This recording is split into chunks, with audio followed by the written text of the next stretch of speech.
Чуңгодағы қазақ малшылары атам заманнан бері тау сағалап, су жағалап, көшпенді тұрмыс кешіріп келді. Мемлекетіміз реформа жасап есік ашқаннан кейін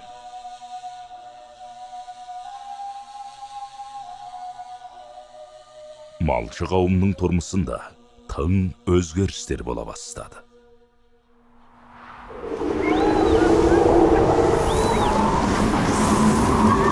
Қыс 1980 жылдардың орта шені.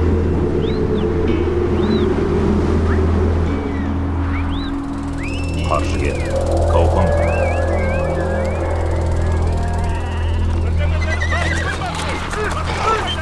бас жобалаушы Тянвин Жөнхуа,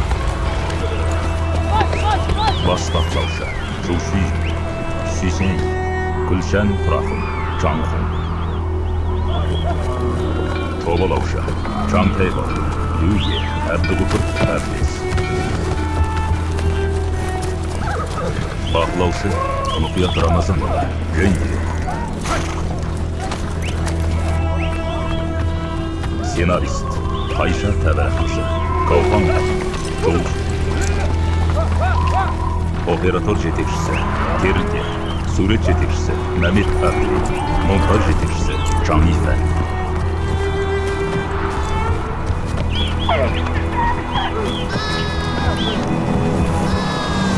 Композитор Маңлисы Мейрамбек Ақсай, монтаж Жәлел Әбдес, Чан Ифән. Дыбыс жетекшісі Хуаңжен, Қосанжар дыбыс жетекшісі Хуаңжен. Әреп тұрып атушысы, атқарушы фильмдер Мақсат Қадырхан.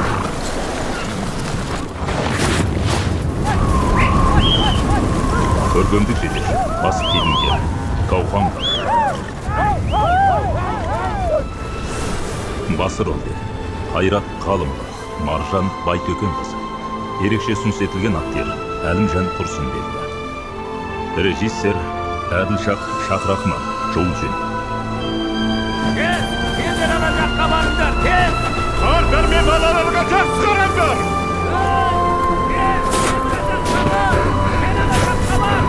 Әне бір адам жатыр!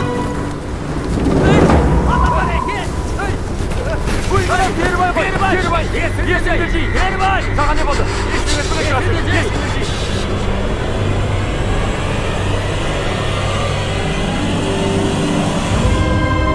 Өмір ағысында.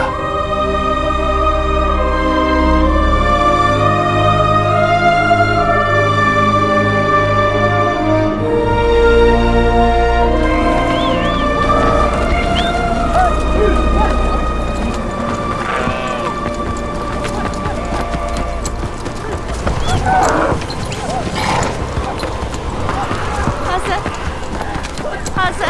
Söylеш, Hazır. ne oldu? Olmağım kelip barad. Tez. Tez. Attan sürüşü. Çök! Tez! Amaylandan! Aktırın! Tez! Amaylandan! Hani, keyin soğuk. Keyin. Hani.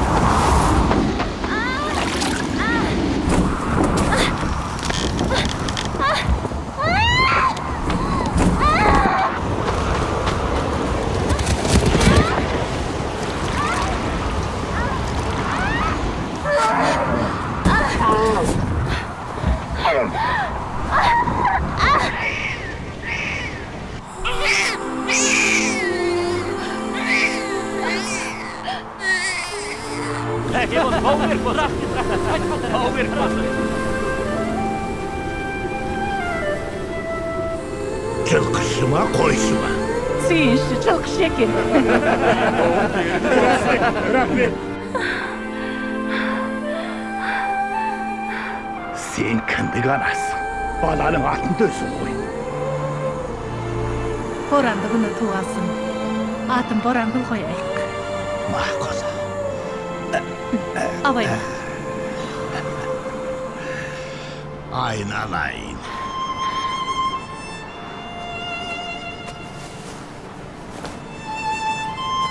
Жүрейік! Жүрейік!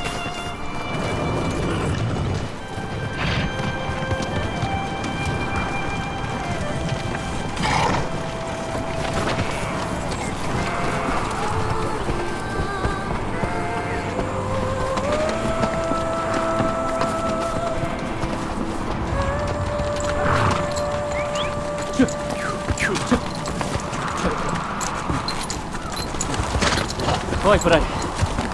Жер үстінен тамара түгой әйтеу. Ие, құмар ағаның ақылының арқасы ғой. Болмаса күніміз қаран еді. Чуй.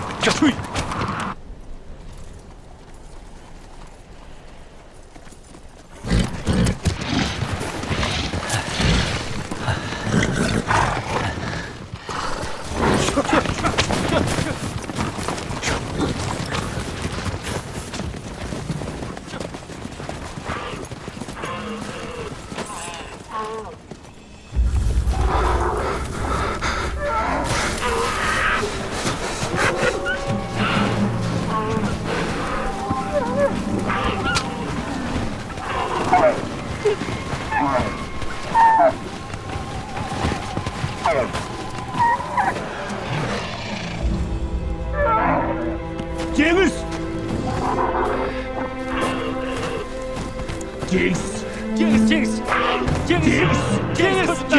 Cengiz! Kasen kayda!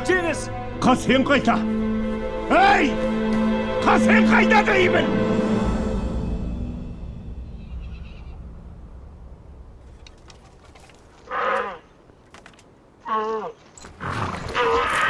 Kadija, sözümü tıldaş. Kadija, Kasem ikimiz bol yolu talay taptağımız. Sen o ayımdan olaman oraladı. Aman orası kaynaşır. Kayda değil mi?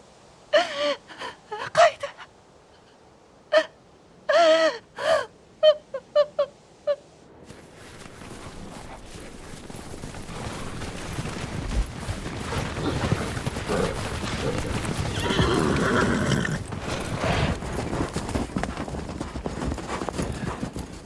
Önümüzdeyik.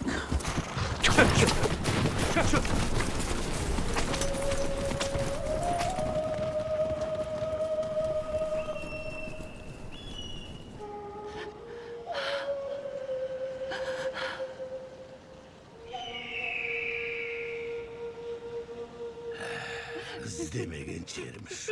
Tarpayık. 10 dişim oldu. Bәріне мен кінәлімін.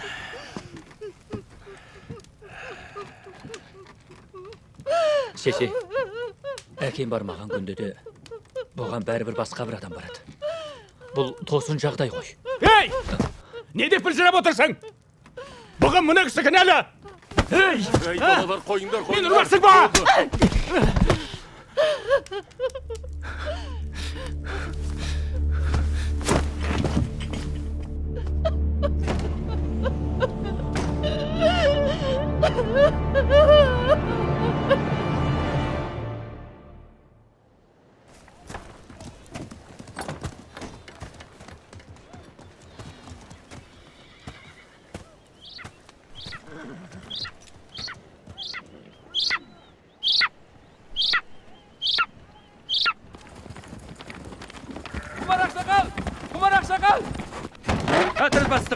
Әтірет бастығы. Ауылды үкімет қарлы бұрын соға тепіп тұрды. Білдім. Тарихта сирек кездесетін қарды боран соғатын сияқты. Балам, әуелі шай ішіп, бойыңды жылтып ал. Рахмет, ақсақал. Басқа ауылдарға хабарлауым керек. Дереу жөнел. Жарайды. Әке, енді қайтеміз. Сөйлештің күні таяқ қалды емес пе?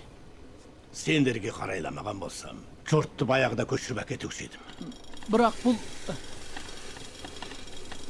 Жолды қаралып қалса, ешқайда қозғала алмаймыз. Шөп те жоқ. Мұны сақылдаған сары аязда мал аштан қырылмай ма? Бар, үлкендерді шақырып кел. Мақұл. Малшылар назар аударыңыздар. Автономия райондық ауа станциясының шұғылықтыруын тапсырып алдық. Ертеңнен бастап қарлы боран соғады екен. Алдағы бір аптада ауданымыздың ауа температурасы нөлден төмен 35 цельсий градусқа дейін төмендеп, жер күші 6-да 7 балл, тіпті 8 баллға жетіп, ақмылтық боран соғады екен. Назар аударыңыздар. Бұл жолғы қарлы боран бір шама ұзақ уақыт жалғасады. Мұндай жағдай сирек кездеседі. Сондықтан малшы қауымның апаққа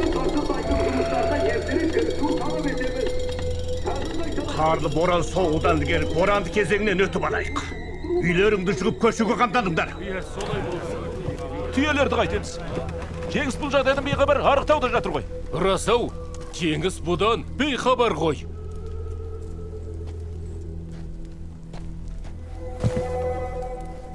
Қасен, сенен басқа ыңғайлы адам болмайды. Болмайды. Басқа біреуді неге жұмсамайсың? Ол барса мен алаңсыз боламын.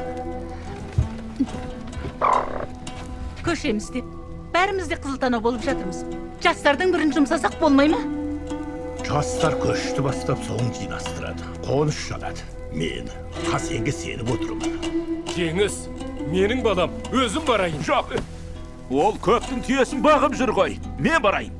Біз... Олдай, жөніп отырмайсың ба? Мен барамын.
Азат, тез түрі келші. Неге азан-қазан болып кетті? Естіші. Естіші. Ұлым.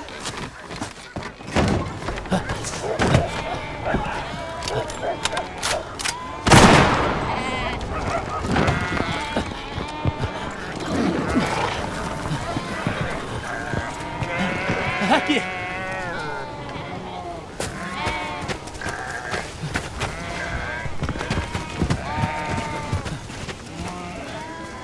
Тамақтап кетіпті.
Padişah, kozlarım gülük. Malım canımның sadaqası деген. Mal адамға жан салады ғой деймісің?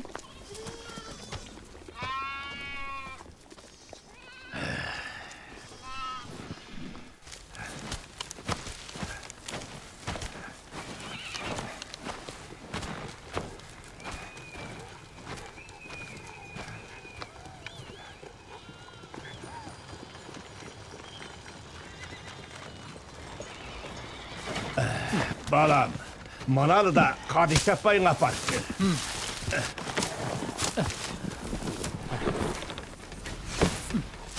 Meh.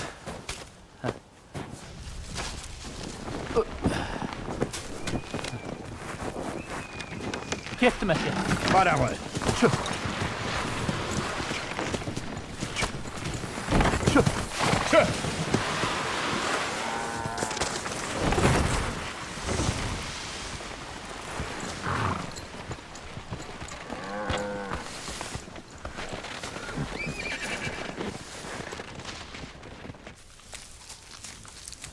Ақсақал, Ау. қойларыңыз шөптің тамырында қояр емес. Келер жылы мұнараға шөп шығат дегенге, әйте өз басымыз сенбеймін. Иә. Қазір көшіғон уақ емес. Наурыз өткен соң көктеулікке көшеміз. Мақұл.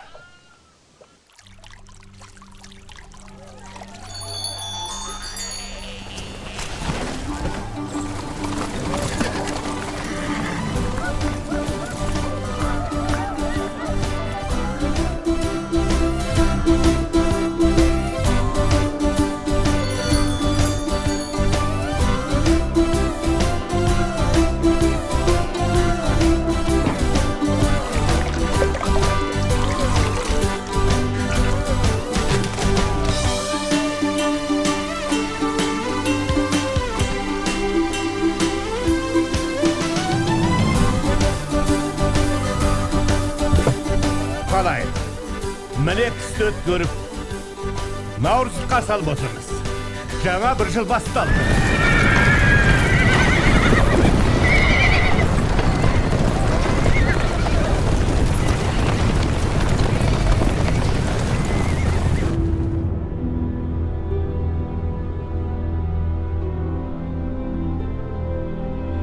Көктем 1990 жылдардың орта шені.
Әрекет.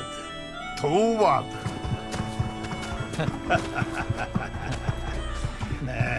Малымызға мал қосылды. Бұл да бір қуаныш.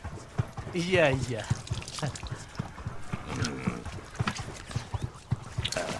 Сиырымыз ғой бұзаулады.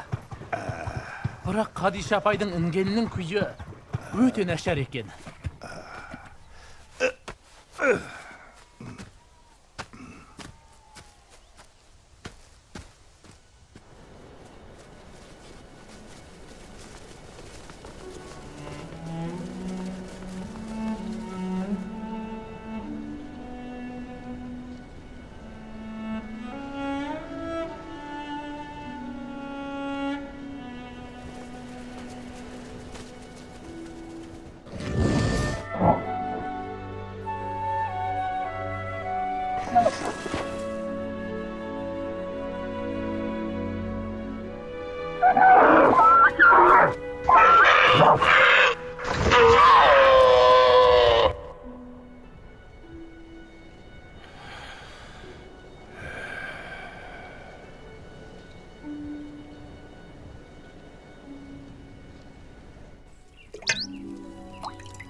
Қарылғаш шаңыраққа үйе салса, бұл бір жақсылықтың нышаны. Айтасың ғой. Ботасы қалай қатарға қосылар екен.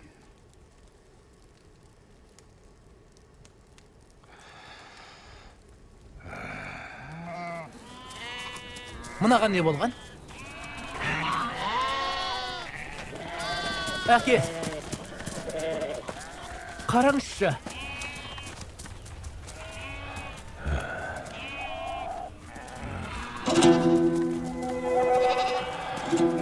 Ешкі отыр деген осы. Тау ешкіден жұғатын індет.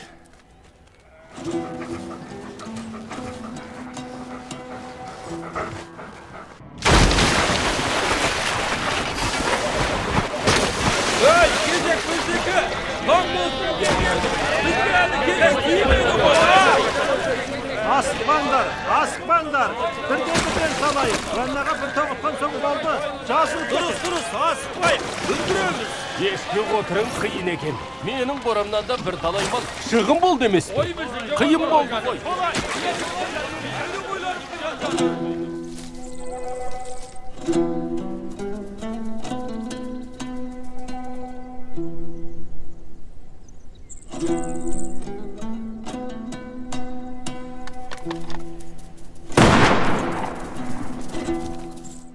Ауру жұқтырған аңдатуға болмай ма? Мұнысын білмейді екенмін.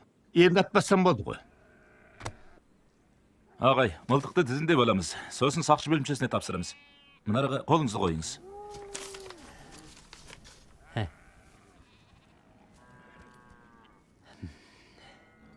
Ақсақал, белгілеме осылай. Ата бабамыздан бері мылтық ұстап келеміз. Бірақ біз адам атып көргеніміз жоқ. Бұны қой білеміз, енді аңатудың өзі заңға қайшы. Солай ақсақал, бұаң бастық дұрыс айтады. Бүркітіңізді ермек үшін ұстай беріңіз. Бірақ аңға салуыңызға болмайды. Бұл да белгілеме. Бұдан бұлай атпасам болды ғой.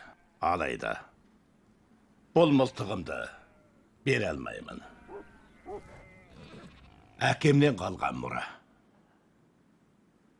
Ақсақал, бізді бүйтіп қинамаңызшы. Осы мылтықтың арқасында жаны қалған атаң саған айтпады ма? Біздің үйдегілер сізге тәні риза. Сіз болмасаңыз, атам баяғыда.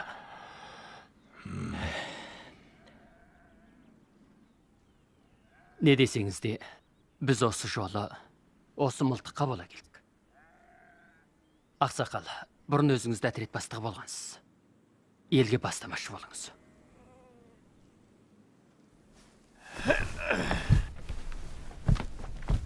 Ақсақал, сіз... Ақсақал, бұл белгілеме. Жақсырақ ойланып көріңіз. Тоғал, қапшыңды алда! Қар Karaň düşür.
Tağı ne bola kaldı?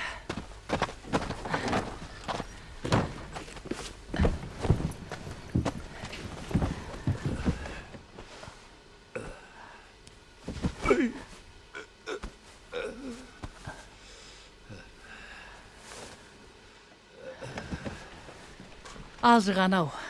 Buğununu taydırıpsın. Bunu salıda kıyın. Her şey Brahman tapınışı.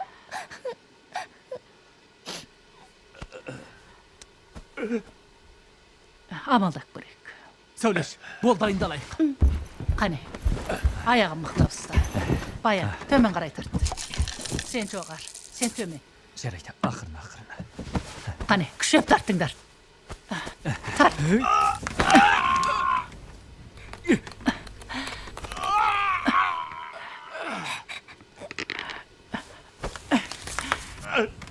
Tartыңдар.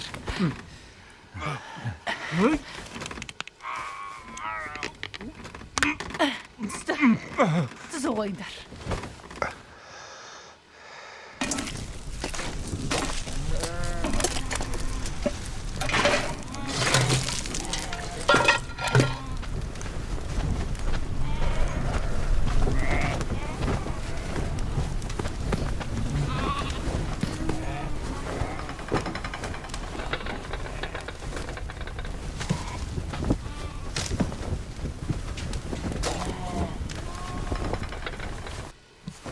Qani, жаңа пісқаннан ыстықтай жеп ал.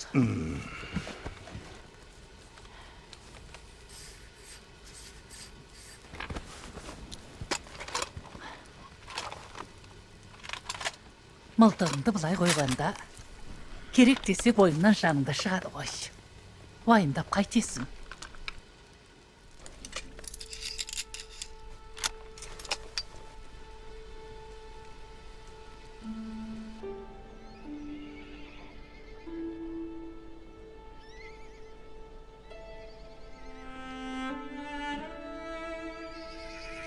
Мылтығыңды қимай отырсың ба? Maltığından ayrılgan erkek. Erkek bolamı. Қолыңдағының бәрін сыпырып алған жоқ қой. Жүйрек ат, қыран бүркіт, ұшқыр тазың бар.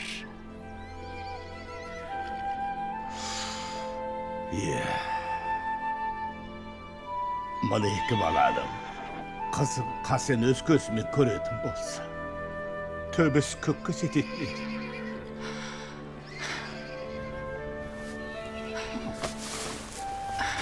Kadişa. Кезінде, келінін босанат деп көштіге шевілдетпегенде, қарлы боранға да ұрынбас едік. Қасен де тірі жүрер еді. Elias! Бері кел. Мә. Әже? Жүр, қайтамыз. Мақұл.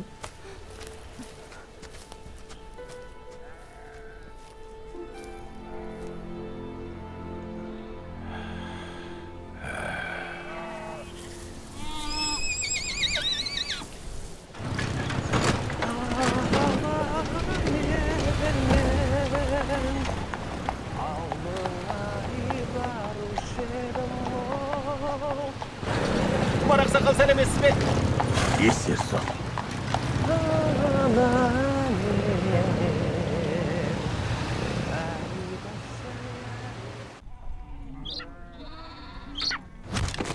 Çöp bolmagan soň sıyırda su alıp gider eken. Çaylık süt de jok. İyi. Hazır jeylewde adam da köbeydi. Mal da köbeydi. Koy ötken jer ustaramen kırganday taptakır bolup kalady eken. Bala gezinde çöp beli vardan giretin. Hazır çaң çıkıp jatır. Yamartı'nın asuna vardım. Bıyılgı su, mol görünür. Endi köşpeytin bolsak, ötkölü vermeytin siyahtı. Kozlar uzak жүрүшкө шыдамайды. Саулыктында күйүү ширкина эмес. Жайылында шөп болмаса, алыска барып жайсак болду ғой.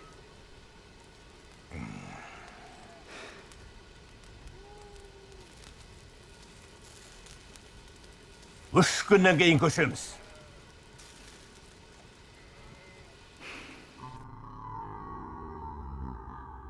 Ескі жұртым, есен бол. Амандықпен оралайық.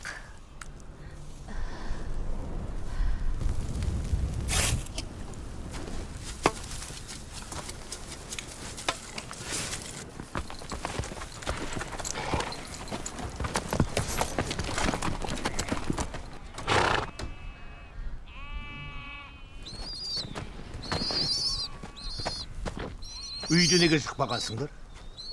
Қалай шығамыз? Ulpan, balam kayşına kes. Абайла.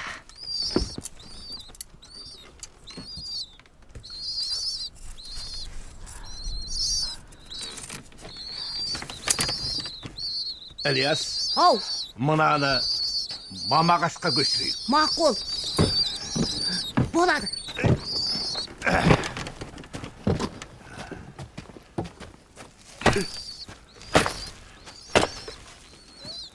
Kalam, akil.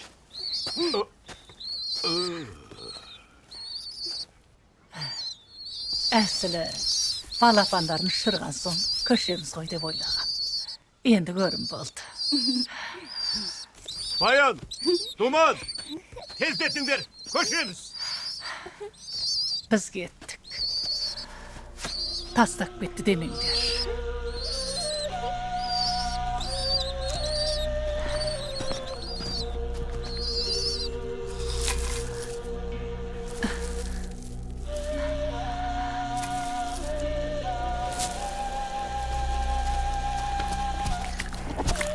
Aytor olғанша аман болыңдар.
Ye kulum. Kaşandaşımızsın dayı.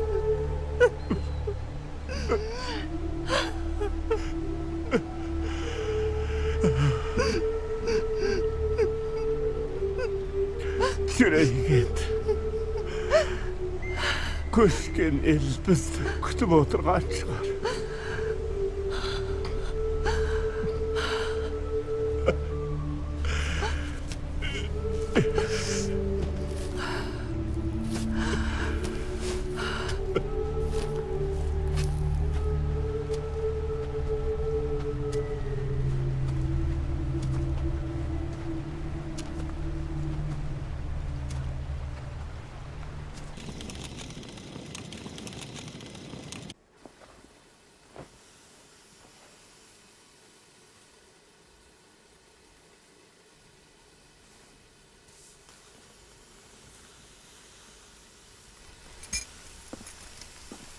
Ата, сіз де жатыңыз. Әлі ерте ғой. Мына жүгенді майламағалда ұзақ уақыт болған екен. Балам, Ау, ата. мен де қартайдым. Сен енді Атасын күту келінің борышы ғой. Осы шаңырақтан кетпеймін. Десе де, жыл бойы ат үстінде көшіп қонып жүріп, тозып кеттік. тозып дейді. Тозған несі? Көшпесек, малды қайда бағамыз? Қаладағылардың күні рахат екен. Ұлпанның айтуынша, ана Тербай неше жылдан бері терсек сатып, қаладан баспана сатып алыпты. Келіншегі шайхана ашады екен. Баласының оқуына да қолайлы екен. Ата бабамыздан мал баққан адамыз. Біздің орқымыздан саудагер шықпаған. Онда Боранкүлдің күн не болмақ? Ол да мал соңына салпақтай ма?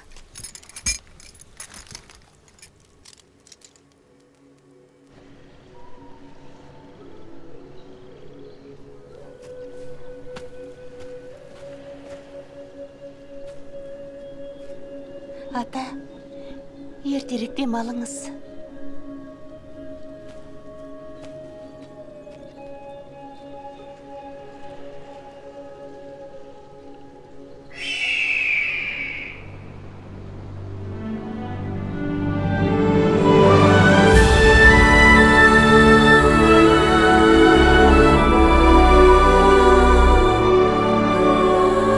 Жаз 2000 жылдардың орта шені.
Söylesene.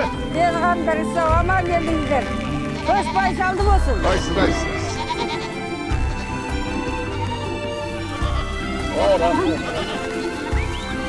Bırak. рахмет. Жолдарыңыз болсын, аман барыңыздар. Айсın, Al bırak. Amacılıkla gezge. Sağ ol енді, айтқандарыңыз болсын, амандарыңыздар. Kör. Dur çarp bilek.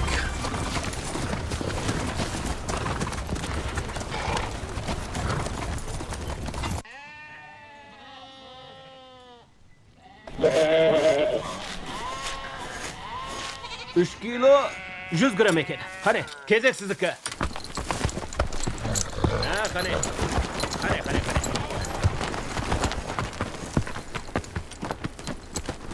3 kilogram. Hay Terbay, böreğinin kalksın desen seni nasıl basadı? Еңбектен бесем жанымды қалай бақам. Ақша тапсам болды ғой. Қане, келіңіз. Özünün ne isteyip жүргеніңді білесің бе? Ренжімеңіз ақсақал. Ақсақал, бер қараңыз. Кәрі қойдың етін ешкім жемейді. Солай шығады. Ал атан серкенің төбетін 5 жыл тарайтын болсаң байыпшыға келмейсің бе? Ақша тапсаң, дұрыс жолмен тап. Ой, ақсақал. Сіз өзі қайдағын айтып тұрсыз ғой. Мен қазір мына жұртты баю жолына бастаймын деп тұрмын, солай ма қалайық? Жарайды, онда өз шаруамызға кірісейік. Бір-бірден келіңіздер. 3 кило 300 грамм, асықпай келіңіздер. 2 кило 300 грамм екен, Қане. Енді сізге кел.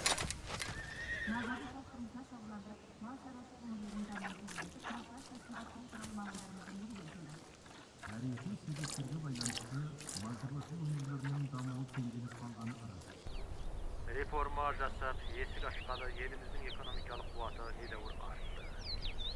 Біз енді мал шаруашылық өңірлерінің құрылысын жеделдетіп, әлі де мал шаруашылығымен шұғылданып отырған Тамақ дайын болды. Шаруаңызды сосын істеңіз. тәжік малшыларына Maqıl. бір-бірінің отырақтануға қажет. Бұл малшы қауымның тұрмысын Bugün Borangül de geldi. Biz sarı toynayız.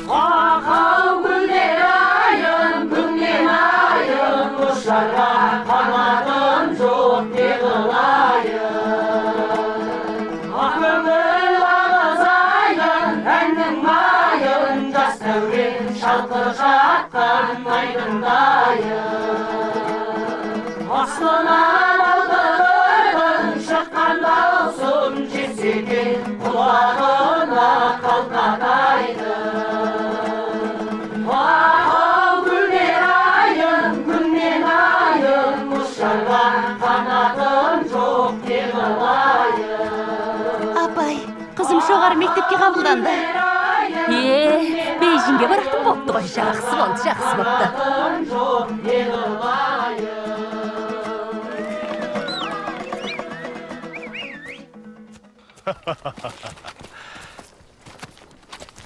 Ата, Balam, mana yerді оқымды. Саған ардап жасаттым. Жоғары мектепке аттанасың, Борангүл. Кінді кескір жуған жеріңді. Мына атыңды есіңнен шығарма. Ат үсті әулие деген сөз есіңде болсын. ата, сөзіңізді ұмытпаймын. Рахмет сізге.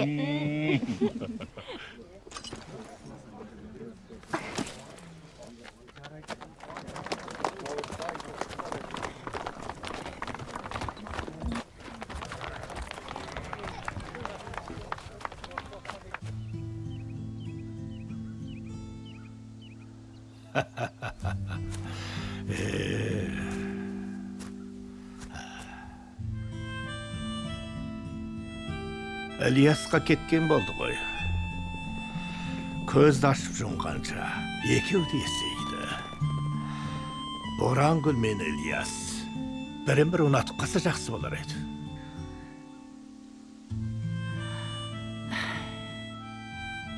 Ер көздерінде ғой. Сен екеуінің істе киілік. Қасені қазасына бола.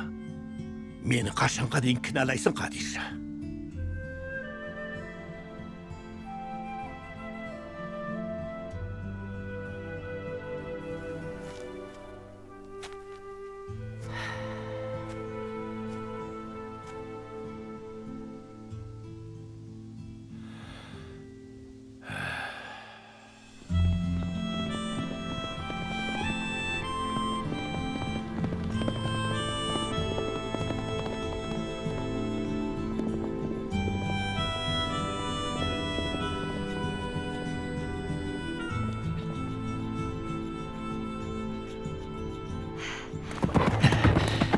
Azamat emas ekensin. Meneni kaşkalaqtab жүрсің.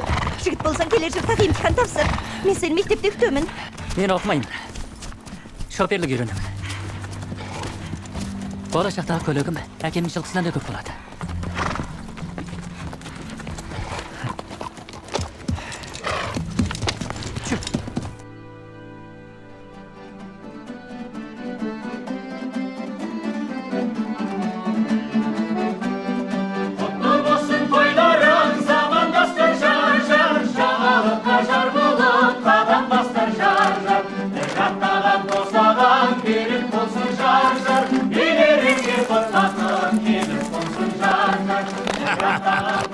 Kenis, gelir жылы ата болатын болдың, ha? Тілеуін ішек. Жылқышыны жақсы көресің бе, жоқ әлде қойшыны жақсы көресің бе? Бәрі де ұрпақ қой. Адамдары екі жас, құтты болсын жар-жар. Ауылдаудың кезгесі, құтты болсын жар-жар.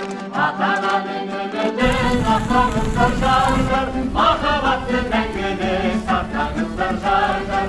Ата-ананың үмітін сақтаңыздар жар-жар. Махаббатты мәңгіде сақтаңыздар жар-жар. Махаббатты мәңгіде сақтаңыздар.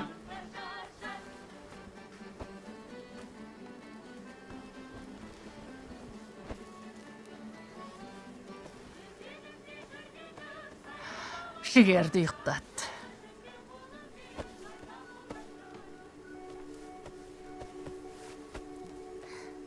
Мақұл апа.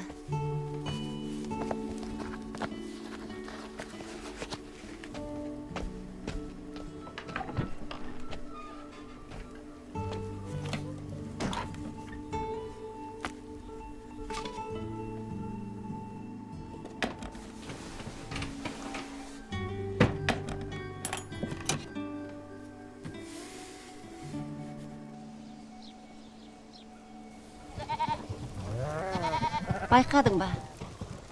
Ілес Бораңғылды ұнататын сияқты.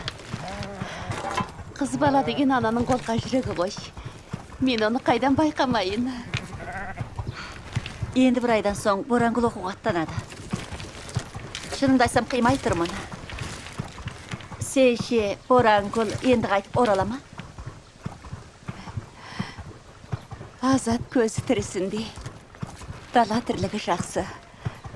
Бірақ баланың бағын байлауға болмайды деп айтып отыратын.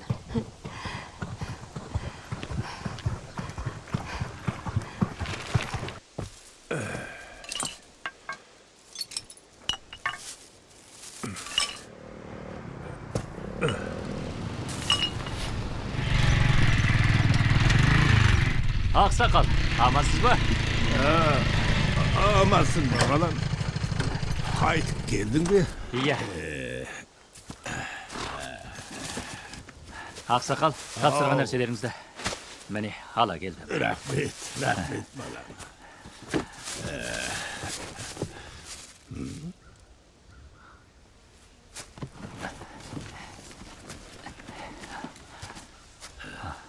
Ей! Сендер не қылған адамсыңдар? Қазбаңдар! Жоғалыңдар! Жоғал деймін! Қазір Құрчөп пен Ақжүректің қаны жерге тимей тұр. Осы нәрселерді Терібай сатып алады дейді. Жап жақсы жайылымның. Қос қопасын шығарды. Ақшаға қызыққан адам жолдан таяды деген рас екен. Міне, көрген шығарсың. Нағыз түбіт деген осы. Не деген әдемі? Мынаның бағасы қанша? 2000 yen. А? Сонда бір ешкінің түбіті бір жылда қанша ақшаға жарайды? Кемінде 400 yen болады. 400 юан? Ей, түбітті былай қойғанда, әлгі Құрчөп, Ақжүрек, Бұғымүйізі дегендердің бәрін алам. Қанша болса, сонша алам. Мына ешкі төлігінің өне бой түгел асыл ғой. Мұны ауылдағылардың бәрі түсінбейді. Сарнай бермей, жолыңа түс. Жеңіші. Шеше. Табаныңды жалтыра. Жеңіші, сіздің мұныңыз. Шеше. Кет дедім ғой. Ешкі деген сөздің тамырында жайылымды бүздіреді. Мұны өзің де білесің. Ешкі өсіретін адам табылады. Басқалар байып кетсе, көздерің қызармаса болды. Жоғал көзімнен. Мені қуанадыңыз ғой, Тығын тартсаң майышатын мынандай жерде еш көсірем екен. Думан, бізде еш көсірекші. Төбетін сатса, көп ақша болады екен ғой. Шеше мақұл болмайды. Айна. Еш көсірек десем, оған көнбейсің. Жеңгем шақырса, оған да бармайсың. Сені сірә не білген ойың бар? Айна, шеше естік болады. Болды қойшы. Осы жоқшылық тұрмыстан әттемесі болдым ғой. Болмаса ажырасып кетейік. Адам отыр қастап жүр. Ал сен әлі жаяу жүрсің.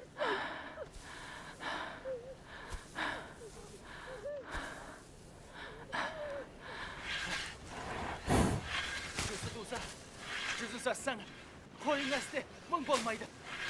Қой баққаннан бір қой, әпте мез болды ма? Қазанда болмаса, қасыққа өкпелеме деген. Біз осы таудан айырыла алмаймыз. Бәлкім тау саған жарасар. Ал мен бар ғой.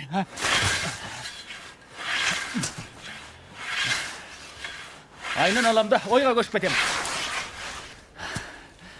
Ойға дейді. Сонда не істемексің?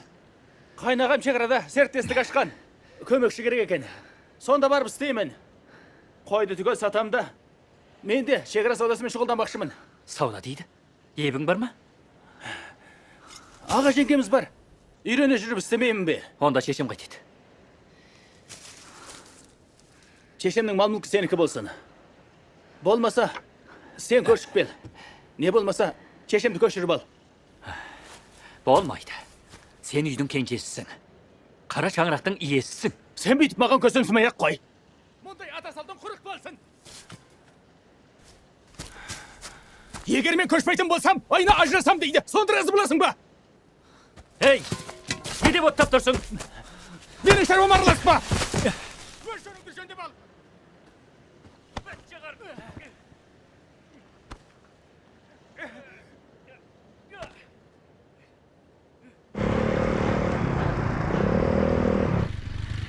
Құмарау, ақылдан тарығып, өзімді іздеп келдім.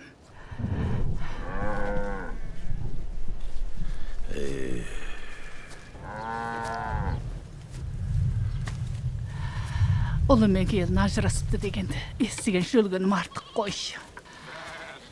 Балаңды алған бетіне қайтара алмайсың. Ажырасуына болмайды. Басқа бір шара табайық. Думан 40-қа келсе де, бос белбеу болды. Қалаға барса, жанын қайтып бағады. Мен жігердей кезімде әкемнің мылтығын ұрлап алып үшін қоян ататынмын. Думан азамат жігіт, жаным бағады. Десе де, Ат айналып қазығын табар деген. Ол қайда барар дейсің?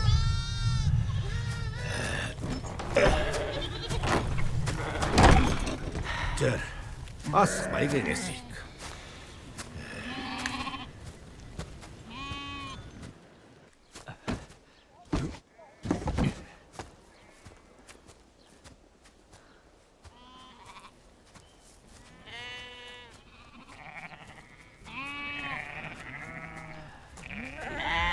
Yes, мынаны ал.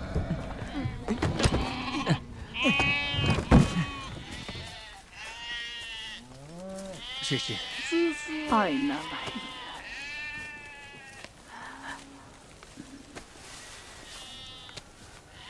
Шеше. Айыпқа бұйырмаңыз. Балама.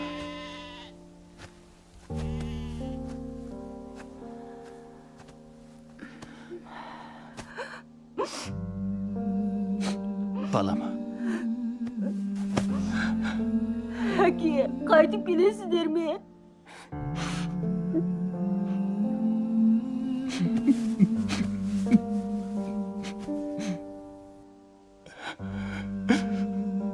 Келем.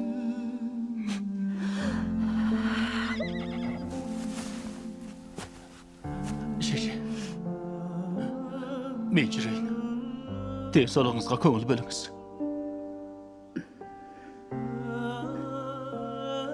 Мен кеттім.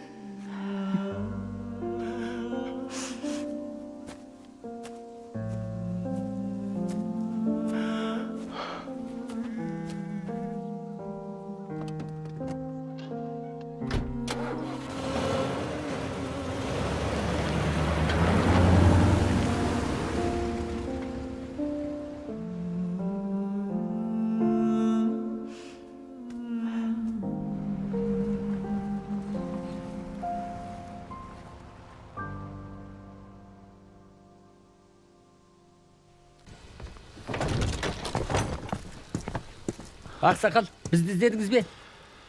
Иә.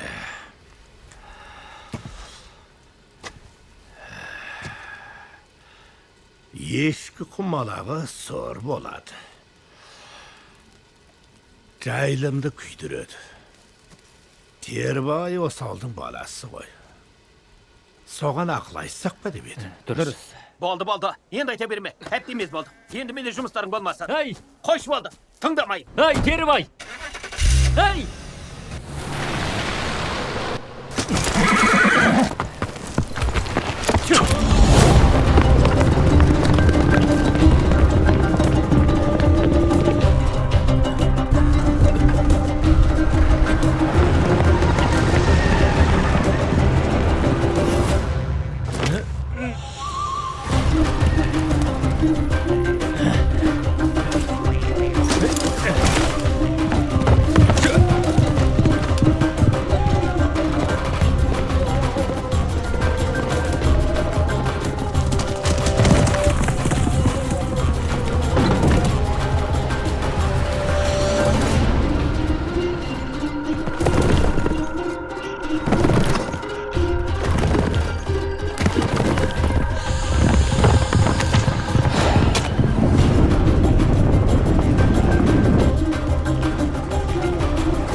Айналайын ағатай-ау.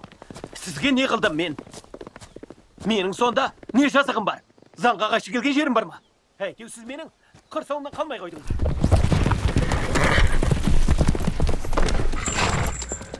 Керімбай, мен саған айтып қояйын. Бүгін сөздің басына шығып алайық.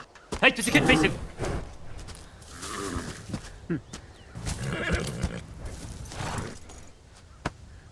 Балам, ата-анаңнан ерте айырылып,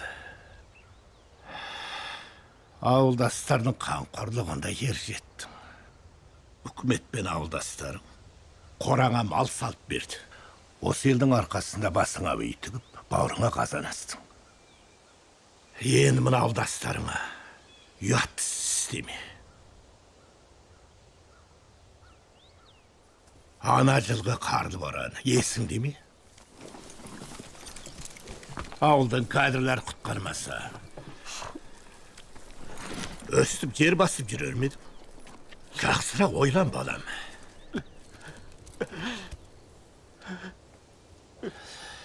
Басқалар не істесе, онда менің жұмысым жоқ. Ал сенің бұндай қадамға баруыңа болмайды.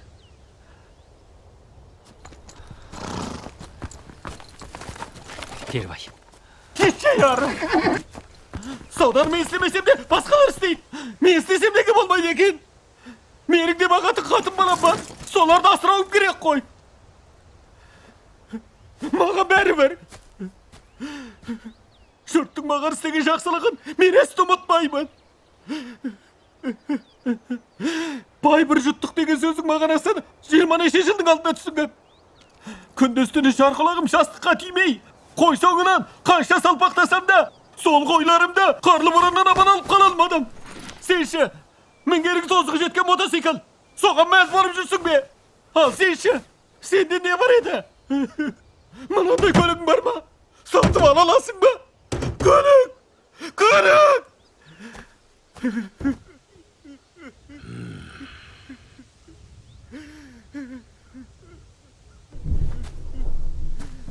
沈阳多云20到29度，天气阴的。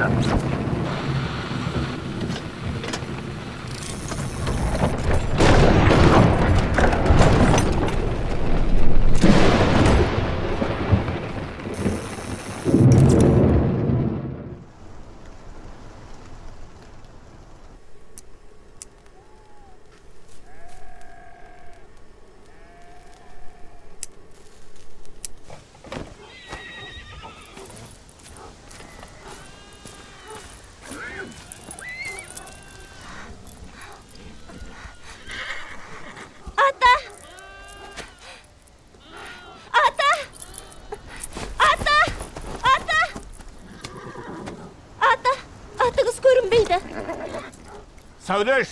ата, Ерте окunda kел. қайда барасыз ата? Жылқы деген жаны бар. Боранды ығып кетеді. Бірақ ұзақ кетпейді. Ат дертте. Иә. Ата, мен де барамын.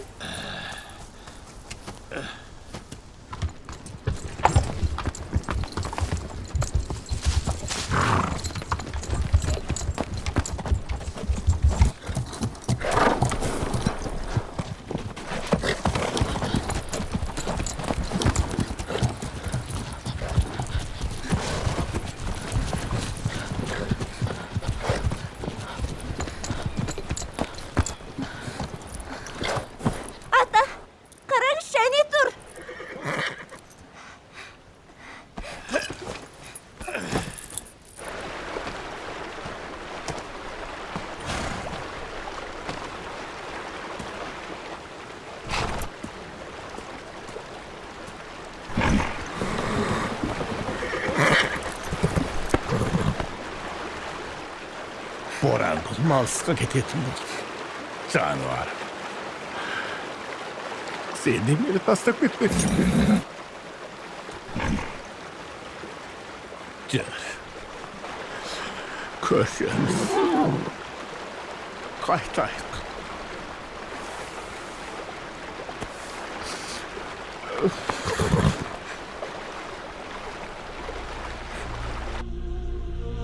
Köşkünde yolumuz oң bolsun. Kelir жылы ақ бол болsun. Қане. Ay balalar. Sındırın.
Көз 2010 жылдардың орта шені.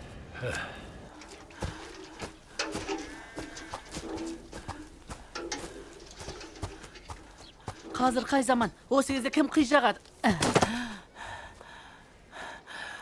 Шегер, келе ғой балам. Сонда да ағаш кесуге болмайды. Ағаш болмаса, құста болмайды. Құс болмаса, шегіртке қаптайды. Шегіртке көбейсе, шөп өспейді. Өзің айтшы, шөп өспесе, біз малды қайда бағамыз. Амансыз бата. Amansın be sırağım. Келдің бе? Ay otur otur. Қане. Жылқыларыңды қайттың. Arıqtavға апарып тастадым. Байқаймын, көңілің күпті сияқты ғой. Көңілім құлазый берген соң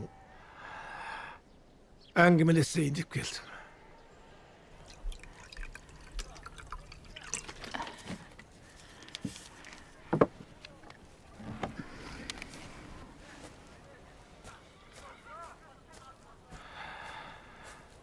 Енді міне қымызды да сатып ішетін болдық ба? Баяғы жас кезім деп жүрсің бе? Осы қаладағылар да қызық ие. Жердің көркін тамашаламай, сатып алған емес. Қанеки келіңіздер, мұнда сылдың бәрі бар. Қанеки келіңіздер көпшілік, қанеки, бер қарай келіңіздер. Сіздерге таныстырып қояйын. Біздің мұнда бар ғой. Мынадай құрт шөп деген дәр шөп бар, Бұл шөптің дәрілік құны ерекше жоғары. Мұны сіздер қаладан мүлде таба алмайсыздар.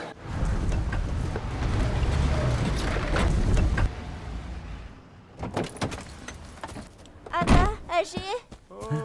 Сіздер мұнда екенсіздер ғой.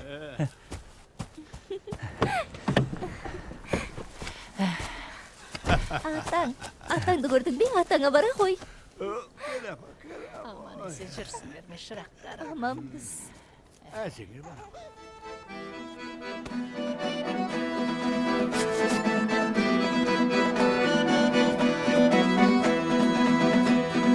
Şimdi kalabilsin toy, tutsal geçirsin bir toy. Ay şırgın ay. Toda düşsün sırga salı bir taşarım ay. Aldı bakana yastığında soldu bu ciddi. Kız bozkala din babanı elini öpüp girmekti. Şimdi kalabilsin toy, tutsal geçirsin bir toy. Ay şırgın ay. Toda düşsün sırga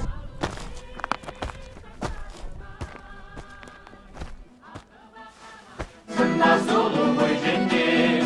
Kız bozkala din babanı elini öpüp girmekti. Сонша уақыттан бері телефонда соқпадың. Ал мен соқсам алмайсың. Күн көрсін, тәуір шығар. Болады еді. Сөп сүйкінді қызың бар екен ғой.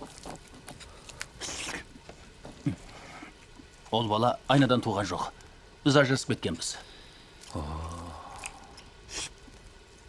Онда баланың шешесі неге келмеген?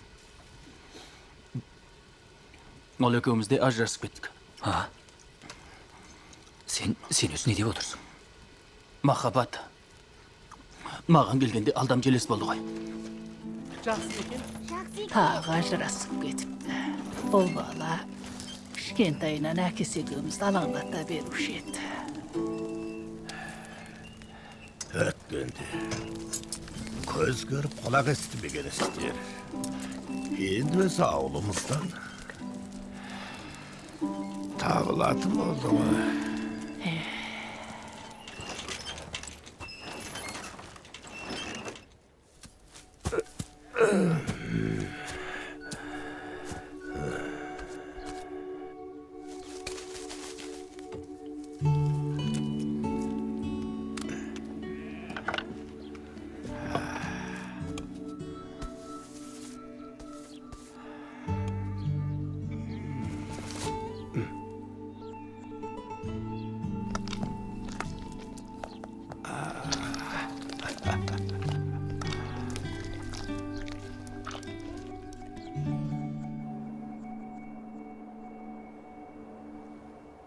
Ваң бастық, чай ішіңіз. Ақсақал, қазір үкімет қаржыландырған отырықтану түйіні де салынып бітті. Суы да электірі де жолы да дайын. Керек десеңіз емхана мен мектепте бар. Ақсақал, тұрмысқа қолайлы болды ғой. Көшкен әрине жақсы ғой, мұны білем. Жайылымды қорғаған дұрыс. Сонда бұған басқа шара табылмады ма? Ең жақсы шара осы болып отыр. Енді бұдан бұлай көші-қон азабынан құтылатын боласыз. Біздің қазақтар көшеден жалықпайды. Егер көшпесемші? Ақсақал, сіздің көңіл күйіңізді түсініп отырмын. Отырықты тұрмысқа көндігу үшін бұған да белгілі бір барыс керек болатыны табиғи ғой. Айтқаныңа болайын. Күнделікті хабарларды мен де көріп отырмын.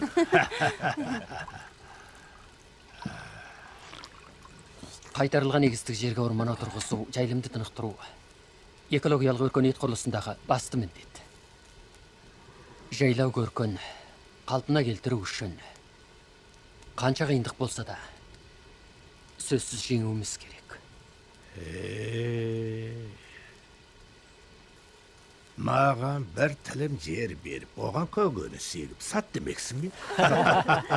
Ата, біздің жаңа қоныстағы әр отбасында 160 шаршы метрлік қой қора мен 90 шаршы метрлік сиыр қора бар. Әр отбасына тиесілі 100 мудан артық шабындық бар. Мал сатуға бірлеспе кооператив міндетті. Алаңдамаңызшы.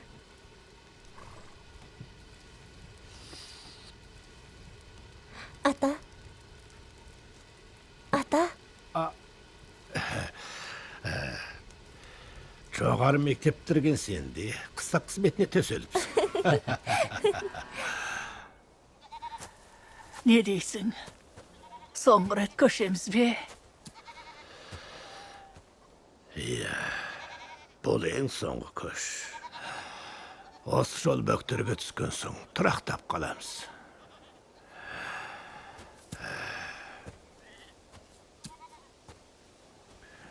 Енді ойласам бұл дүниеге менің де қажетім қалмағандай. Олай деме. Біз де қартайдық. Өзгеріс деген қас қаққанша болады екен. Ата!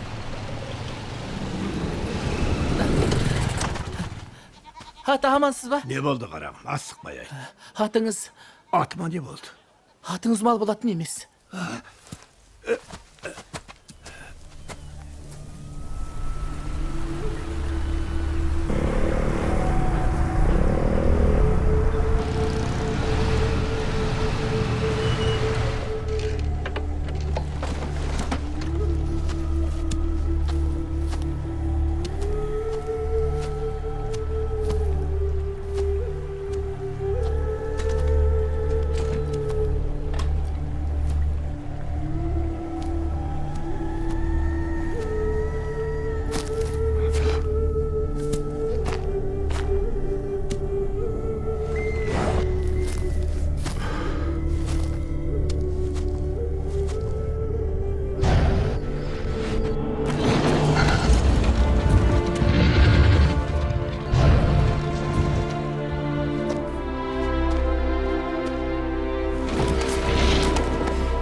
Kərlik жетті саған, қарттық жетті маған.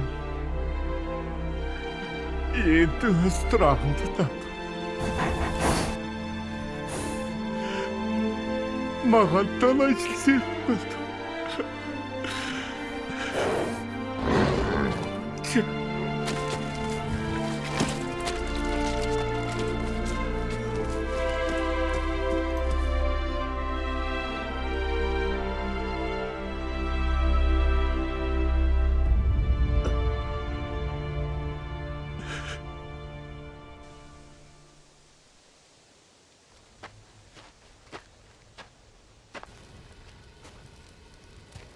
Қайт.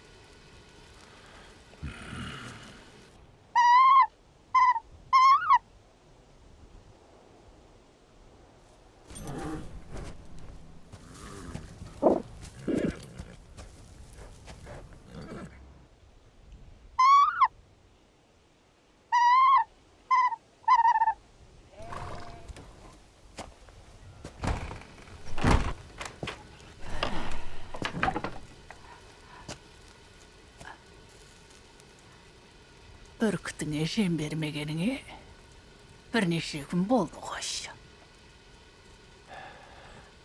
Ашықтыра берсең жирғып, өз жемін тауып жейді. Бізбен бірге бөктерге барғаннан Осында қалғаны жақсы.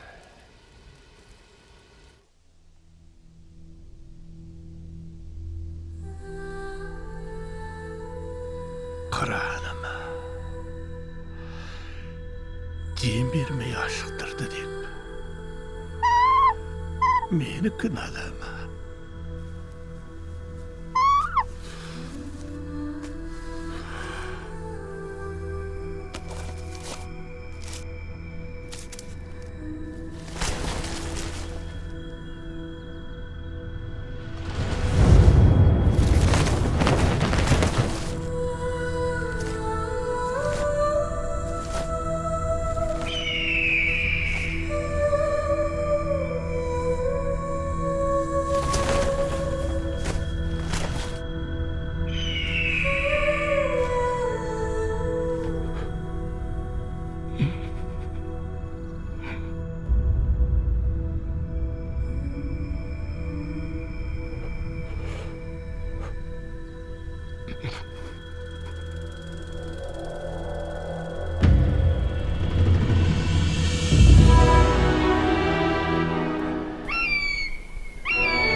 Ата. Ата. Азырақ тамақ ішіңізші. Сіздің нәр татпағаныңызға міне 2 күн болды ғой.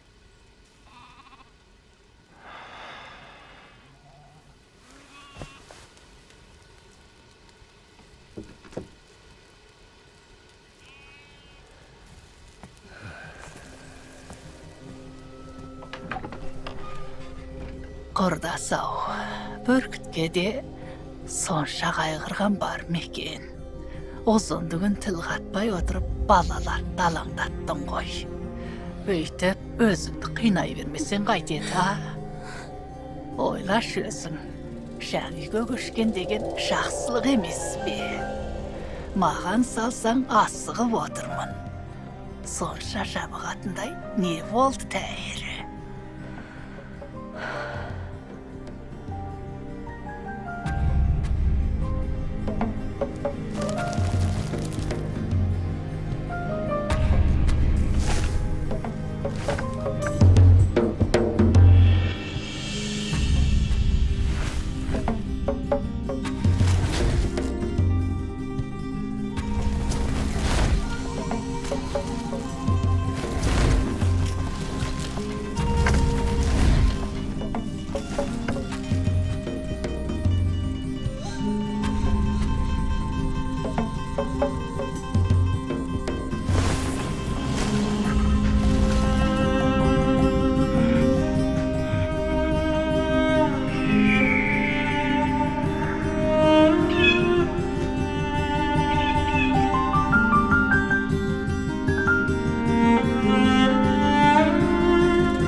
Ата, сіз іздемеген жерім жоқ.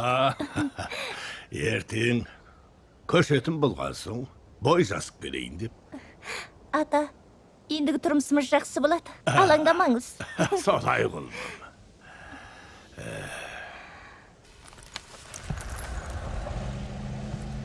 Ата,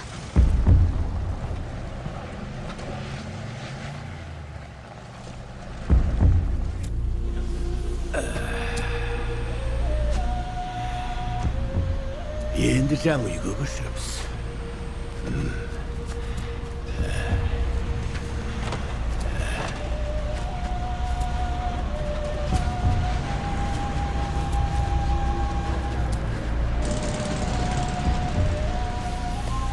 Баян, Ау.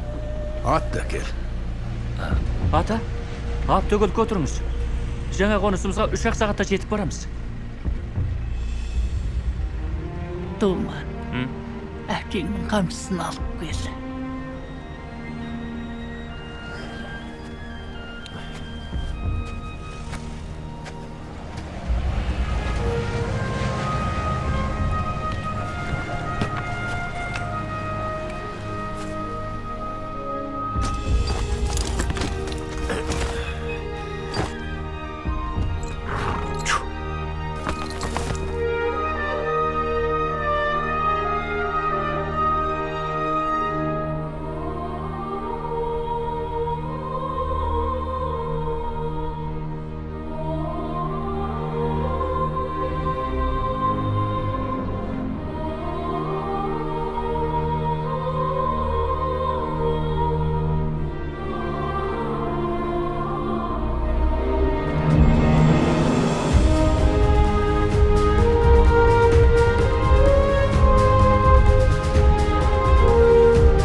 Аударма қызметкерлері.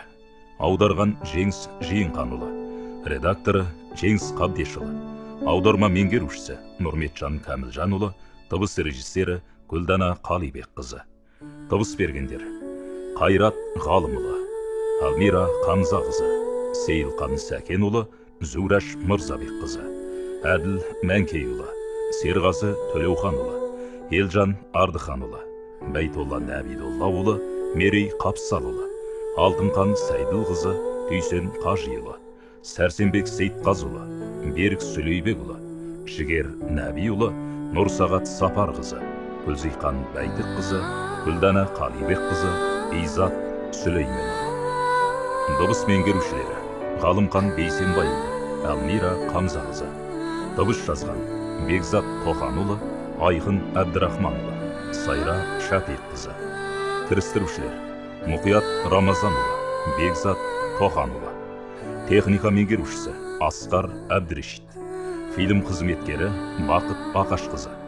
Фильм тексерушілері: Серік Балшатұлы, Жеңіс Шайықұлы, Жеңіс Қабдешұлы. Фильм меңгерушілері: Жеңіс Қабдешұлы, Тұрангүл Әмет. Бақылаушы: Акбар Әбілімит. Бас бақылаушы: Әнуар Мамыт. Шинжаң радио кино телевизия аударма орталығы аударып жасады.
Бұл фильмді Жунго Коммунистік партиясы, Шинжаң Уйғыр автономиялы райондық партком үгіт бөлімі, Шинжаң Уйғыр автономиялы райондық ақпарат баспасөз, радио кино телевизия мекемесі, Тяньшан кино студиясы бірлесіп кескінге түсірді.